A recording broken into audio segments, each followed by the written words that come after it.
നെന്മാർ ഇരട്ടക്കൊലപാതക കേസിൽ സാക്ഷികളുടെ രഹസ്യമൊഴി രേഖപ്പെടുത്തി. Chittur judicial first class magistrate കോടതിയിലാണ് 2 സാക്ഷികളുടെ രഹസ്യമൊഴി രേഖപ്പെടുത്തിയത്.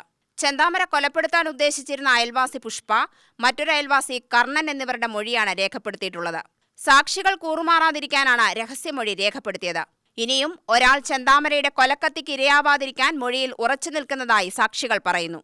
ആരും കൂറുമാറില്ലെന്നും കേസിനൊപ്പം നിൽക്കുമെന്നും കോടതിയിലെത്തിയ സാക്ഷികൾ വ്യക്തമാക്കി. ഈ മൊഴിയിൽ തന്നെ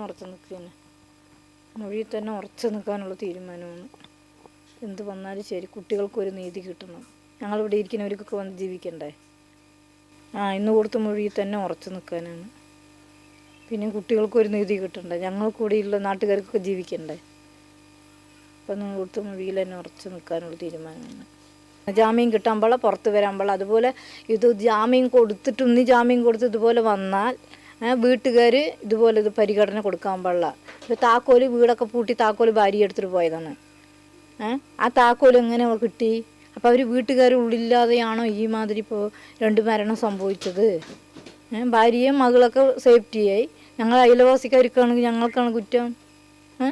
ഇപ്പം ഞങ്ങളൊക്കെ പോയതാണ്. ഇപ്പം അവർ 2 പേര് പോയി ആ വീട് അരപറ മക്കൾ അനാഥരായി. ഇപ്പം ഞാനും പോയതാണെങ്കിലോ? ഇവർ ഈ വീട് കെട്ടി വെച്ചിരിക്കുന്നത് കൊണ്ട് ഈ താക്കോലുകളൊക്കെ സേഫ്റ്റിയായി.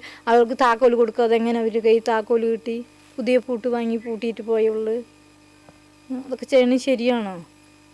അപ്പോൾ അവർ ഞങ്ങൾ അയൽവാസികൾ മരിക്കും, അവർ മാത്രം സേഫ്റ്റിയായി ജീവനോട് ഇരിക്കണം പറഞ്ഞിട്ടാ. കൊലപാതകവുമായി ബന്ധപ്പെട്ട 2 സാക്ഷികളും കണ്ടതും ഇവർക്ക് അറിയുന്നതുമായിട്ടുള്ള കാര്യങ്ങളാണ് മൊഴിയായി നൽകിയിട്ടുള്ളത്. ബാക്കിയുള്ള 8 സാക്ഷികളുടെ മൊഴി വരും ദിവസങ്ങളിൽ രേഖപ്പെടുത്തും. അതേസമയം കേസിൽ 2 സാക്ഷികളെ കൂടി പോലീസ് കണ്ടെത്തി. ഇതിൽ ദൃക്സാക്ഷിയുണ്ടെന്ന സൂചനയുണ്ട്.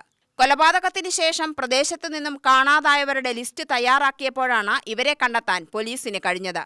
ചെന്താമര അപായപ്പെടുത്തുമെന്ന് ഭയന്നാണ് പോലീസിനിവർ മൊഴി നൽകാതിരുന്നതെന്നാണ് വിവരം. UTV news, Palakkad.